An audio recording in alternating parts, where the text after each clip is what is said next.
There's one key thing that I've learned from hosting the Naarishakti Show, and it is that the most interesting journeys are not the ones that go as per the plan. And today's guest is the perfect example of that. She has spent years building brands, leading teams, navigating boardrooms across industries. But you know what's most fascinating about her? That she continues to pivot and evolve. At a stage when most professionals would choose the comfort of familiarity, she chose exploration. At a point when she had already built a successful career, she decided to be a student again. Today, as the co founder of VetInstant, she's helping build solutions in the pet healthcare space, while showing us that reinvention isn't about starting over. It is actually building on top of what you've already learned.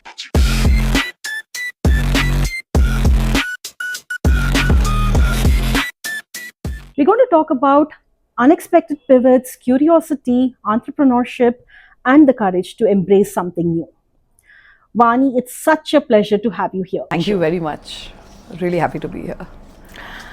All right. So before we talk about leadership, before we talk about pivot, before we talk about, VetInstant, who is Vani, the person, before she started all this? What is the core essence of Vani as a person? I'm actually a black sheep. Okay. That's the word that was most associated with me. I always took chances and did things that were always not to be the right mainstream. Mainstream, yes. The other word for it is good girls don't do these things. Good girls don't get into advertising. Why do you want to go live in a boarding in college and do your MBA? You can do it locally here. Why are you not applying locally? All of those things. I was never an academic, so I was always into sports actually. Okay. I can't gym as much and I can't go for walks and all of that. I prefer sport of any kind. So even when I was a kid, I was playing lawn tennis, I was swimming. I used to be away for 6 hours after school just doing these things. I actually thought at some point I could have been in the sports field. But my mum quickly dashed that notion, saying that's not what people do, and that's not acceptable, at least in our families. What will everybody say was the common statement. So I was always the person. So I raised dogs, but my father, he always introduced me to things that were a little away from mainstream, but some things I loved. So we were raising dogs. I used to look after them. I had 3 dogs. I used to take them for a walk every day at 5 a.m. I used to get up at 5 a.m. and for a 15-year-old, it was quite unheard of. All 3 dogs and me would go for a walk. We'll go to the lake in Chandigarh, go for a walk and come back. And even before that, I used to raise our dogs, but I was not so responsible for them. But only by my mid-teens is when I became very responsible. I used to look after my dogs. Papa used to send us to shoot and horse ride. So I've had some fantastic experiences. So the love for pets was very early on in life. Very early on. In fact, Papa used to he used to motivate us. He used to say, you need to learn how to be with animals, because they will teach you a fairly each animal is different and they all teach you different things and how to live life. So all these things that I did, I used to do more of than my sisters did. I'm the middle one. So being the middle one also. So you're 3 of you? We are 3 of us. So my eldest, I have an elder and a younger sister. Being the middle one, you have to fight a lot harder. Survival is of the fittest only. I was the fittest in any case. Okay, so that had a good part of shaping you up. That did. It gave me a chip on my shoulder, because you can't say anything to the elder one because she's elder.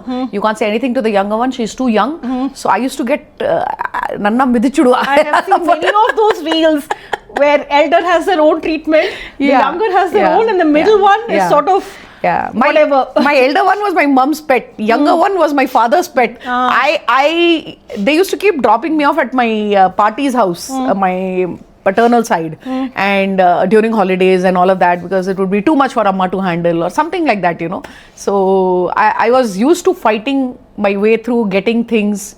And you know how Indian households are, no? You get hand-me-downs. And my sister was only 1 year away from me. So books were always hand-me-downs. Clothes were always hand-me-downs. To get your first or your new clothes was it took a while. I mean, even parents weren't doing so well. They were, mom was a teacher, dad was an IPS officer, and they didn't get some phenomenal salaries at that time. So everything, Amma used to stitch all our clothes with the same cloth at home. So we have photographs of 3 of us in same. Different designs, but my mother was very, creative, awesomely creative. I think I get a lot of that from her as well.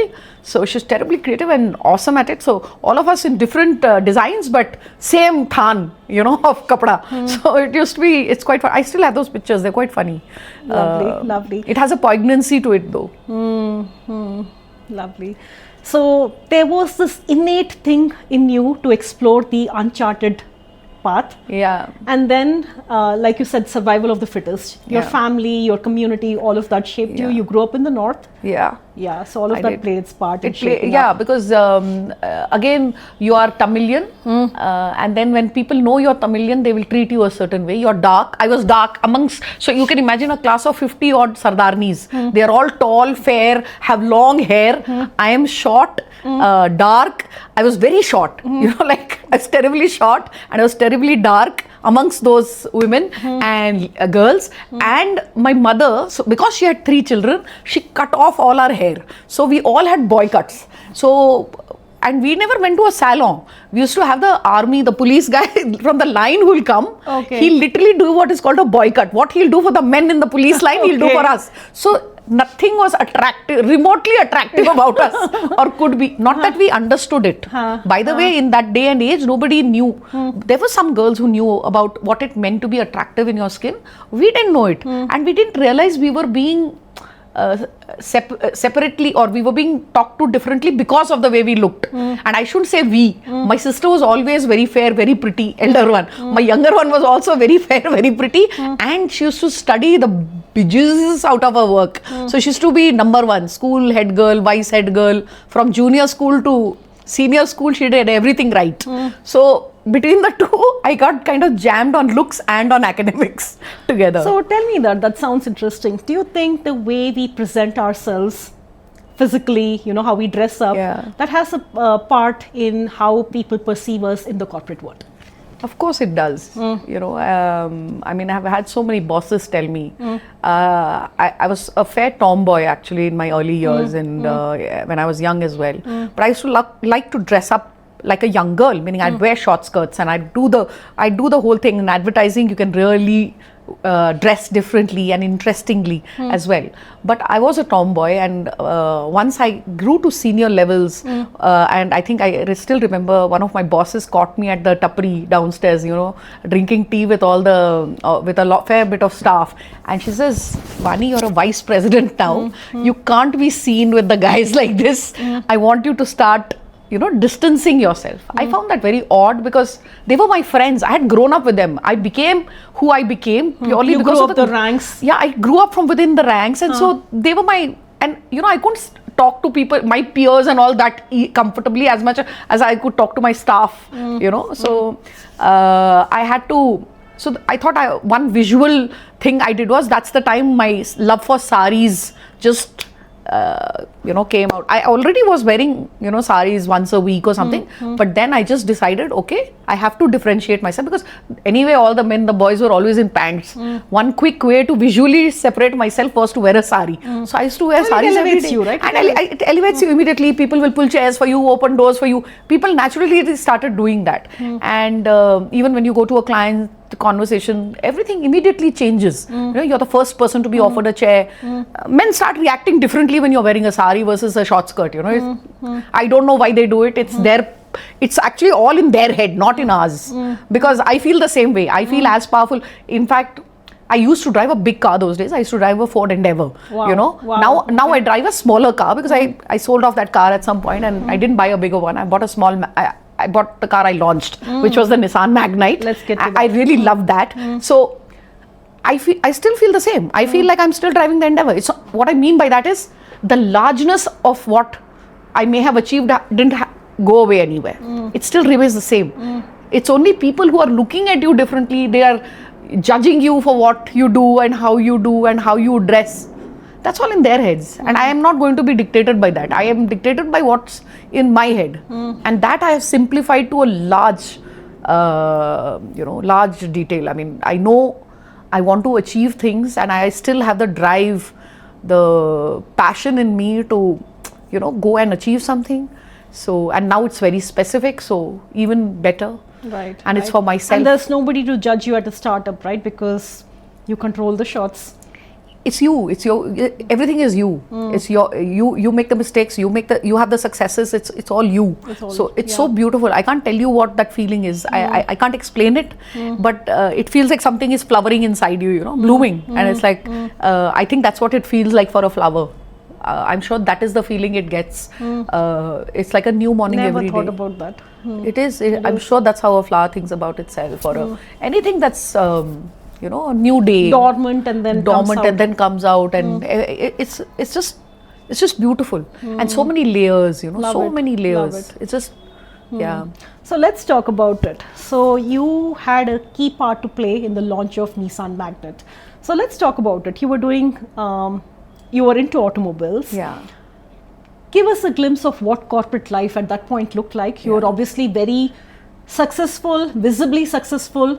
So tell us a little bit about it. So I started with my automotive stint. Really started with the brand Ford. When was this? This was in the year 98, 99. Okay. And my first job was not a fun job. It was about running out the last few cars on the line on the Ford Escort. So they were basically shutting down that car. It wasn't very successful for various reasons at that time, and they said they had to run it out, and my job, so I moved from a particular business. It is a challenging job though. So I was not responsible for it because I was a young child at that time. I was 22, 23. So that was not my job was to execute. No strategy, nothing was it was my bosses who were carrying that mantle. But that was my first role. So to even to write in a CV, nobody would consider it a great job, because you're only doing that much. But slowly I worked my way from within the organization in terms of in the advertising organization with multiple car launches, campaigns, programs. Actually, what really made me stand out was I picked up jobs that nobody wanted to do. To begin with, it was all activation work and events. In 98... Did you do that by choice? I picked it up myself because I loved it. It was like, I used to think events were like a movie, the movie, it's like a 3-hour movie. So an event used to be like that. You had to put everything together. You had to think on your feet.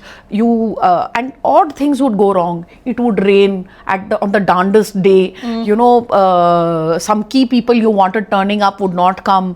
The car battery would die, and you wouldn't have a battery center for. Those days there were not so many support systems in place, so you had to really think on your feet and react on the spot, and you didn't have the time to go back to a boss. And I think what a lot of people liked about me was I was not so keen on going back to saying, so what do I do next? I never played the helpless. Came up with solutions. Yeah, I never played the helpless female.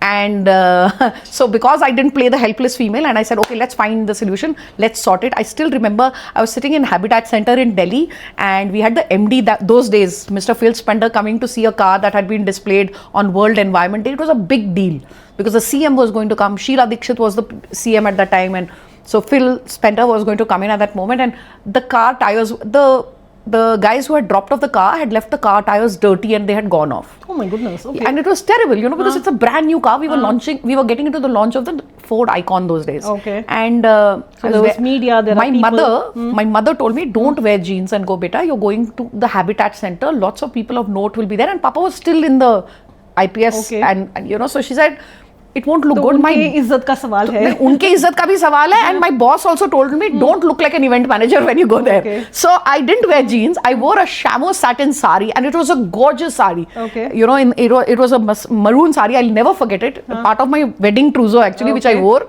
And I saw the tires were dirty and there was nobody around. I was the only one, and there was one other person who was supposed to hand out the flyers for the product. So I said, okay, we are in a hotel. And I thought quickly, I said, yeah, they have rooms, they will have, every room has a set of things, right? They have moisturizer, they have this, they have that. And for men, they'll have shoe polish always. The So brush. I went the shoe polish and the brush. So you won't believe, I called one chap. I told him, please get me shoe polish and a brush. I sat in my chamois satin sari on the floor. So that's in the literally garden. getting your hands dirty. Literally, I had black. My hands were black after that, you know, and I had to go quickly, go wash my hands before Phil turned up. But every tire was shining. You know, it was black and shining. It's not a story I remember. That's what very an often. entrepreneur But is, that's what you right? have to do. You know, Right. you do what needs to be done. You need to do it. You have You to do don't it, look right. behind you. तुम्हारे पीछे कौन खड़ा है? नहीं, कोई नहीं खड़ा है. तुम ही हो. So that's what had to be done. If it has to happen, it has to happen. You have to do it. I don't think I ever told anybody about it because it was like karna tha. When Phil came, the car was looking fabulous. That's all that mattered, and the show must go on. So events like that I really took on and worked with a lot. So the first time event management agencies in the country also I started working with a fair bit. It was fabulous. I mean, it was such a exhilarating feeling, you know, that you're doing 120 events across the country. I used to go to places like Jodhpur, Bareilly, random places also, you know, where there was no reason for me to ever travel to, but I used to divide my day. So I used to work from 10 to 5, and after that I used to go look at the place. Wow, okay. I used to make sure I had work and pleasure both. You know, I used to eat the food from that place whenever I went to Lucknow or So you loved Kanpur. exploring. I loved traveling, and it gave me, what a life it gave me, you know. And thankfully the company was such that I was an only woman who was traveling, so they used to say, please stay in a good place, which meant I stayed in a 5-star hotel or a brilliant place where food would be excellent, and the local people would say, please don't go alone anywhere, we will send staff with you, and they'll send another woman with me, you know, in Okay. places. Very nice. So to explore the desert on a camel, so I'll have another woman come from ITC with me. So I did all kinds of things. It was quite awesome. So I think the event management side of things really changed the way people started perceiving me. So I got a name for getting things done. Okay. So, you know, if we give it to one, it'll get done. You don't have to worry about it. That was the story around the rise in the automotive scene, and then slowly started working on campaigns and then grew within the system. My last job was, of course, my first and last are very crucial because both were very dear to me. So Ford, I always used to say my blood is blue in my veins because the Ford colors were blue. And my last job was with Nissan India, where I started in marketing, but what is really close to my heart is having launched the Nissan Magnite, and it launched on my birthday as well, on the 2nd of December. Oh, wow. I bought a car after I quit the organization because I genuinely felt so much for it. It's a phenomenal product. We launched with a fantastic, perspective in the Indian market, and we ran past 50,000 bookings, though we were expecting only 10,000. So it was like a runaway success. But the most, the biggest thing to note about it is that we had only positive feedback about what we did, which was very big for Nissan India, because before that, between having shut down kicks or not really shutting down, we were rolling it out. We were still trying to keep it alive, but being there minimally, the Nissan kicks and the Datsun being shut down, we had so many questions to respond to with the media. Despite that, none of that came out during pre-launch, during the launch or after the launch. It was way after that people started picking it up and talking about it, but those also were quietened down to say, look at the success, don't look at the failures or what you perceive as the failures. We're moving ahead, we're not looking back. Everybody makes mistakes, but it's what we've done with this brand, this product, the pricing. We're able to bring an automobile to every household. That's what we're looking at. So that was a fantastic opportunity, really. Wow, looks very adventurous. Yes.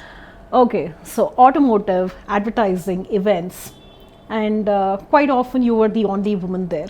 Yeah. What is the biggest challenge that you faced as a woman, as a solo woman? We sound different. So we sound different, so we look different, of course, the moment you step into a room. And when you sound different, the room is always divided. One part will not listen to you. They won't even care what you're saying. They're just watching you talk like that. And there's another which is listening, which is genuinely trying to hear you out. But our emotional quotient far outweighs theirs. So what happens, even when you are talking practically and suggesting business first conversations, they don't want to hear your the perspective on Why emotional is there a quotient. prejudice according to you? More than a prejudice, it's not as much as a prejudice. It's a, why do you need to look at it? उससे क्या फर्क पड़ जाएगा? Okay. You know, what will happen? You know, you don't get money out of it. Everything must have something coming out of it. You can't. Everything will not have a rational give. It will have an emotional give, or it can have a rational give. And everything is not meant to have a rational give. And you have to look after, protect businesses and brands. The more you look after anything, the better will be the response. You know, happy employees will make good products. It's as simple as that. They'll work better, they'll do everything better. But happiness is not something, I think, it doesn't come naturally to, I hate being gender, what is it called, differentiating, because I always see men as doing that. So I don't want to say that they don't see happiness as a reason in an office. They don't. खुश होके क्या करना है? You know? So it's very Divided? The house is divided, and so they don't listen to you. So even in a boardroom, when you're saying we should do 5 types of events, I'm not talking Rangoli events. I'm not. As a Copcom person, I am very clear. We will do automotive. We will do events that befit an automotive company. You know, I'm not the one who tells a HR person, listen, let's do a Rangoli event because Pongal is coming up. In fact, it's sacrilege to me, because we should be talking engineering, we should be talking products we are building, we should increase learning skills, upskilling. Those are more critical. That is what even employees need to do. Somewhere, you know, the male storyline about, oh, women like doing family days, women like doing Rangoli, women like doing, painting pots. That becomes the storyline, and it has got, you know, like greatness is thrust upon some people. This rubbish trope has got thrust upon us, that if we don't do these type of events, we will not keep everybody happy. But who has asked? Has anybody asked? You know, they one size fits all or cookie cutter conversations. This has become as cookie cutter across, and now people make fun of HR people. Somewhere that narrative also came from men only, where they found certain positions are diversity positions, according to them, where women can be put in positions of HR, of marketing communication, of corporate communication. So women are running these things. So they want women to run them in a particular way. And so then they finally say, oh, but you want the Rangoli competition. You're like, आग भी आप ही ने लगाई है, आग भी आप ही बुझा रहे हो, और फिर, you know, you'll say, but HR is only going to give you this. Now HR gets a bad name for it every time, and I laugh because, you know, I know it was a set of men who decided finally that this is how this whole thing should be run. I don't know, I ran away with my conversation, but yeah, so how did you actually overcome the challenge? No, so, you know, the easiest way for a woman to overcome all of this is first to start functionally accepting that I need to talk only fact. I should talk fact. If I even remotely bring conjecture, I'll get shot. I'll get shot in the workplace. I cannot bring feelings, conjecture. Men can use it. It's okay for men to say so I. That's something that's come across the board, across various women that have been featured, where they say, you know, when there is in a board where there are men and women, people tend to think that when men talk, it's more rational. Yeah. When women talk, it's more emotion based. Yeah. Right? So, how have you overcome that? So, like I said, it's about. Or how are you changing the narrative? I think it's by staying with fact. You stick to fact and try to get into. I have a cheat sheet on it. If you talk in Excel sheets, it's better. Okay. You talk in Word documents or you talk in PPTs, people still will not pay attention to what you're saying. Start talking in Excel sheets. Start making tables out of everything you can. Make lists. You know, that's my cheat sheet. Then I get people's attention. There are 3 ways of doing things, you know, or there are 2 ways of doing things. Start numbering things down. Immediately people's attention, you know, you get them. They stop doing what they're doing, because paragraph conversations are not for men. You have to be A, linear, B, number your conversation, because they already come with the judgment that you will keep talking forever, like I do. I'm not going to get away from it, but this is how I am. But I'll say, okay, no, there are so when I'm having a business conversation, I'll always say, okay, there are 3 things I need from you. I need you to tell me if I have a deadline of the 5th of this month to deliver everything. 2, will the process department be ready with their deliverables? So you really need to go down to the end thing and say, okay, in this meeting I need X, Y, Z, and I'm going to ask them for X, Y, Z. Adukku minne I shouldn't ask for anything. Adukku keele I shouldn't. कुछ नहीं है. बाकी hi, hello, everything has to be out of the window. Otherwise, you'll never be taken seriously. You have to keep things to business. So that has worked in a lot of ways. It does change you as an individual if you're young. When you're as when you age, like I have aged now in this process, I still keep my thing going. I'm like, if I see anybody who's below the age of 30, I talk the way I talk. I'm like, you can take my shit, you figure out what I want, because I'm not going to keep changing myself for everybody. This is really ridiculous, Why should I fit your idea of what I should be speaking about? True. True. I have a narrative, I'm going to say it. That's about it. Let's talk about pivot. Being in health, being in automobile, advertisement, and then healthcare doesn't come across, animal healthcare doesn't come across as the most obvious change.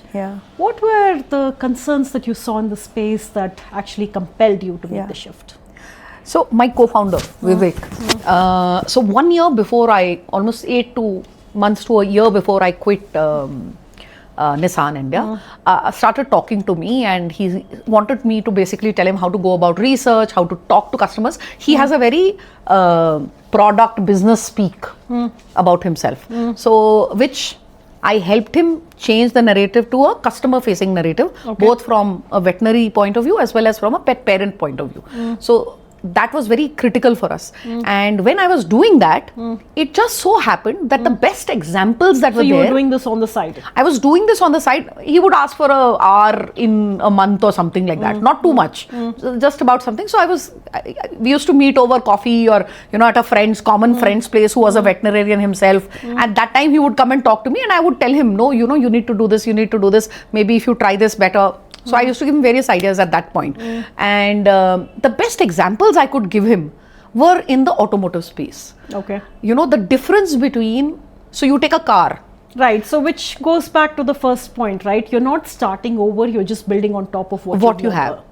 Over and above the skill sets that you have. So if you look at a car can't speak for itself. But how does a man talk about a car? How does a man talk about a car? A man will always say, I know everything that's under the hood. I can change a tire. I know this. It's fantastic. It goes at so many miles per hour. Love this the is a fuel efficiency. It can talk. Car can't talk for itself. But today, in the era of, when I say today, this is now in the last 8 to 10 years, in the era of connected cars, all it takes is a dongle. You stick the dongle in the car. You take that dongle, put it in your workshop, you know exactly how the driver has used the car. Whether he's been clutch riding, whether he's been, speeding, whether he's been, how well has he used, whether the tires are, well used or not. Right, and there are apps that detect it real time. Everything, too, right? everything. Insurance does it. Insurance does it. So, but the aftermarket can read exactly how the driver or how the man who's been driving or the woman who's been driving has actually handled the car. Correct. When the car doesn't speak, its data does. And it is phenomenal, it's just, so the basic, just lift this now from this automotive segment to the what a animal beautiful segment. parallel. Never thought of it that way. So I always, it still gives me goosebumps. This is 5 years ago when I was talking to him. It used to give me goosebumps when I used to talk about it. Same with an animal. Animal can't talk for itself. And a human being who owns a pet will always say, he's okay, he's playing, he's happy, he's fun, he's had his food, he's had his water. Yeah, I think he had water twice a day. I think he went to pee once in the morning, once in the evening. Not thinking कभी बाहर जाके garden में कुछ कर दिया होगा. No, doesn't think about it. We always talk in conjecture as pet parents. It's our biggest limitation because when we go to a vet also, we say, I think he did this, I think vet can't do anything with a conjecture. They need real time data. So when the exam-D, which is our core device, was created, it was created to remove conjecture from the conversation between pet parent and vet. Stop going with conjecture. It delays the treatment for your pet. It delays a good result for your pet's prognosis and diagnosis. And in certain cases, it can be harmful, you know, to the point you lose the animal. Why get to a point like that? So storytelling is great for drama, for movies, but not in pet ownership. And very similar to the automotive space, the animal healthcare space needs technology that can demonstrate data that will solve problems quicker to avoid emotional and economic loss for the pet parent. It's as simple as that. That's the connect, and it's a phenomenal connect, meaning in all kinds of ways. So, co-founding VetInstant has given you a front row seat to the relationship between humans and pets. Right? Yes. What is it that you think that you've learned, not just about pets but about humans themselves, in our interaction with pets? I used to think people are generally kind unless their back is against a wall. I used to think. Okay. I don't think so anymore. Really? I'm very, it upsets me to a great deal because I see that people are willing to spend on bells and whistles or even basics, but not willing to invest in healthcare. They say it, they want to do it. They will say, you know, we feel for our pets, we love our pets, they are like my child. But the moment the child needs care from them, somewhere their time is... time and money. Time and money, but more time. I have to do it. Why should I have to do it? I'll go to the vet. Why? I'll just pick my dog and take him to the vet. To them, that's an easier solve than addressing. So band-aid solutions are fine. Delayed procedures are fine. I will spend on matching collar, leash, bandana, t-shirt, shoes for my dog with, you know, those diamante studded things. I'll spend 15k. You walk into a huff today, you will get things. You will not walk out without 10, at least minimum 5k of spends. You know, if you love your dog, that's what you'll do. You'll buy a t-shirt, you'll buy a bed, you'll buy this, you'll buy that. I have not spent less than 10-15,000 walking out of a huff. I may not have money for myself, but I will buy that for my dogs and come. But the moment I ask a pet parent to spend on, say, a device, that they're like, but how will I use it? It's so difficult. Immediately, you know, they start to, excuses galore happen. And I'm like, do you realize if you do this today, you will stop this problem at 15,000 bucks or 20,000 bucks or even at 7,500 bucks. But if you wait for another 3 to 6 months, this will come up to you at 1.5 lakhs. I said, I would love to tell them, I would love to do fear mongering to sell our business, but that's not who we are. Our interest is in making healthcare better for animals. It is not creating fear mongering amongst pet parents. You think it's also because of our culture, because typically we tend to be very intuitive, right? Okay, you know, we feel this, we know this kind of a thing, rather than trust a device to do it. I think that's how culturally we are. So Indians are also culturally, they don't care. Life is not important somehow. You know, we cross roads any which way. We jaywalk all the places. That is if we are like that compared to other countries. Compared to other countries. Very similarly with dogs also, we try to be intuitive by saying, okay, I think, you know, he's puked now, but if he pukes once more, I will take him. No, that once more can become, like I just read a story today, you know, when I was coming on the train about somebody, the dog had fever. It was a healthy Rottweiler, had fever, however. What I mean by healthy is young, you know, like 3 to 5 years age, and had fever, and the vet suggested a test to look for tick fever. Okay. And the pet parent said, no need for all these tests. We are going back home. He'll be fine. It's just a fever. And they came back 2 days later. The pet passed. And healthy Rottweiler. And she says, there was nothing for me to do. I told them it was just one test, one blood test to know whether it was tick fever or not. And tick fever just, you know, it's just a thing, right? I mean, all they had to do was one test.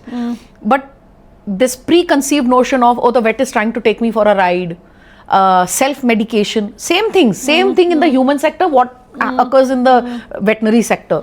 You know, I know more than my doctor does. You know, you need to do the same due diligence you would do for yourself, for your pet, ideally.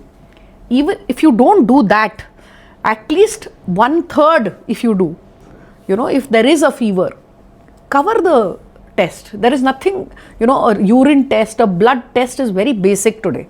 If you can't do that much, buying that extra collar or that leash may not be needed. You'll save all that money, don't worry. You know, the animal's not going to come back and ask you, why didn't you, you know, I wanted another.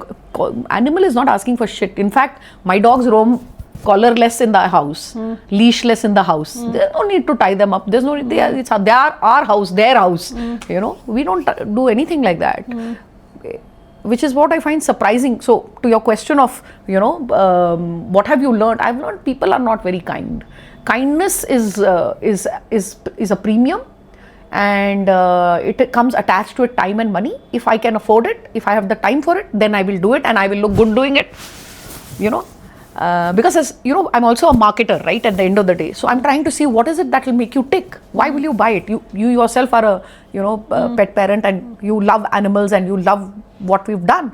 So I keep looking for nuances or insights as to what will make you buy. You know, how can I convince you other than fear mongering? There are very few reasons. You know, unfortunately, it's either fear mongering or it's me telling you your dog will live a better life. Now, that should be enough for anybody, ideally. Than fear mongering. And I will never side with the fear mongering side of things, because there's enough, you know, between wars that are happening across the world to all kinds of things. You know, you don't want to fear monger your own health. True. You know, you want to be. The animals live a fraction of our lives. You want that life to be a good life. You know he's going to live 10 to 15 years. Why not make it good? Why not make it kind? You know, have happy memories. Happy memories. They'll always be there. They'll always give you happy memories. Are you giving them happy memories? Would he want to come back to you again? You know, very small questions you ask yourself. You will never not invest in health tech, is my feeling. Yeah. So Vani, tell me this. Had VetInstant, the idea of VetInstant come to you 20 years before, Yeah. would you have done it? I had many ideas through the ages. There was a time I wanted a circus. You know, I actually wanted to open a circus, a big top. Seriously? Yeah. I am a big Enid Blyton fan, and the big top was my idea. And I said, if I have the money, I will do it. I never knew how. I never knew the financial implications of how to do it. Though I am a commerce student and I did balance sheets and accounts and all of that, I never knew how to monetize an idea I had. So that came to me in the latter part of my career. Okay. But even more importantly, the kind of the connects that I formed when I became a senior executive in the corporate circles is far, you know, it opened all kinds of doors. You know, being in corporate communications opened all kinds of doors. My first article that happened in Times of India was because of Nandini Sengupta, who's a ardent pet lover, and you know, she used to write for the Economic Times. That's how it even appeared, because you know, she just said, you tell me when you get your first funding, we'll write you. And I'm like, and she's one of the toughest journalists out there. You know, people are scared of her. And I'm like, shit, she's herself wanting to write for me means I have really, you know, karmically, I must have done the right things, you know. So, I don't think it would have been easy. That journey would have been easy. Technologically, it wouldn't have been easy. Post-COVID, digital adoption is also higher. So, I would have had to do, you know, like stand on my head to sell things. I think today it's a lot better. I'm not saying it's easy, by the way. I'm still not saying it's easy. It's terribly tough. You know, all my brain cells need to be firing to get solutions for my team and my business, and work with my co-founders to get customers onto our side and open doors for us. So it's actually unthinkable that 20 years ago I would have been able to do this with technology. You know, we weren't there. Firmware is a very recent ingress, right? So again, all of that has happened now, and we are able to do it. Lovely. So, which brings us to our signature question. Okay. What does Naarishakti mean to you? You know, it's so, whatever I watched and I've seen you talk about it, and I've seen others talk about it, it has to come from within. Very true. And it is very difficult. To come from within is very difficult. Truth. The honest truth is very difficult. Give me a moment, I will go curl up in my bed and sleep. If somebody said, Vani, you're free of everything. You know, I was lying down on my bed yesterday just for 5 seconds between meetings. It feels I good, had right? both my, and it's the most comfortable bed in my room, in my house. And I had one dog on one side, the other dog, and I just told myself, I can die like this now. Now. I said, take me now. If you want to take me, God, this is the moment, you know. I can go now happily. You know, both of them were, you know, snuggling into me, and laptop and queen are my life, literally. So I was like, I'm at peace. Yeah, I'm at peace, you know, and that's how I felt at that moment. So to come to that point, it takes a while. And it's a journey of self-discovery. You've gone through so many ups and downs. You discover your own you know what you're good at, you know what you're shitty at. You better be truthful to yourself. I may not tell you the truth. I may not tell anybody the truth, even my mother. I may not tell her the truth, though I do. That she's the only one I don't lie to, I think. But you must admit to yourself what you're good at, what you're bad at, what you're mediocre at, so that you can build. You evolve. You just keep building. Like you said, no, build on top of everything that you have. And true Naarishakti is evolving from within, and it's an iterative process. It never stops. You will never reach a pinnacle of, oh, now I've made it types. So, but it's a lot of freedom also. The discovery is in every step, step that you take, that you become stronger from within, you can breathe easier. You know, there was a time when my back, physically I'm telling you, my back had to always be like this. This would be my posture. Now I'm able to sit like this. You know, that tells you that I have accepted a lot of things, but I've also grown from within. I have nothing to prove. Frankly, I have nothing to prove. Now I'm all doing this all actually literally for myself and for animals. I don't see a third person or a fourth person who needs to know this. That they will see it, and that they will see success and all of that.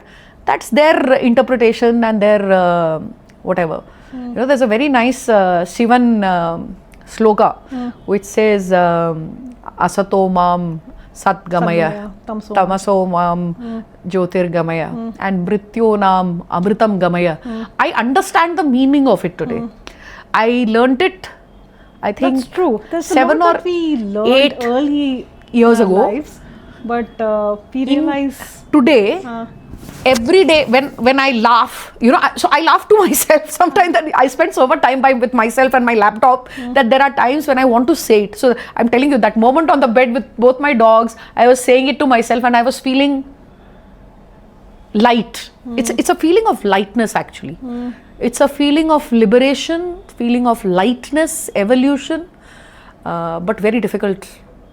You get there with great difficulty. It's not easy. I mean, I've met 35-year-old women whom I've mentored, and you know, because of some organization or the other, where they tell me I have achieved everything and I don't know what to do next. At that time, I would tell them, so you know, so does life stop for you because you decided you've done everything? You know, and then they start saying, you know, slowly they start figuring out, but I can do this too. I said, yeah, you can. You are the one. You are. So my mother used to say this. I am the one standing between me and my next step. True. Very true. I am it. I am the reason why I don't succeed, or I fail, or I don't evolve. It's me. It's not you. It's not anybody else who I have met. True. That's how it is. Just getting to our perception of the situation, right? Situation is one thing, and how we handle it. Handle it is another. Yeah. Lovely. It was absolutely lovely and lively to have you on the show. I think the biggest takeaway was your ending words, that most people think Nari Shakti is innate, it just comes. It's not so. It comes with time. It's not easy always. Yeah. And I'm sure a lot of people actually relate to that. If you think that this was a story that you need to share with others, especially if they are a pet lover, do hit the share button. If you have any feedback, if you want to see, if you have somebody in mind who you think can be featured on the show, talk to us, like us, follow us for more. We'll be back with another Nari and her story next week. Until then, stay strong, stay bold, stay beautiful.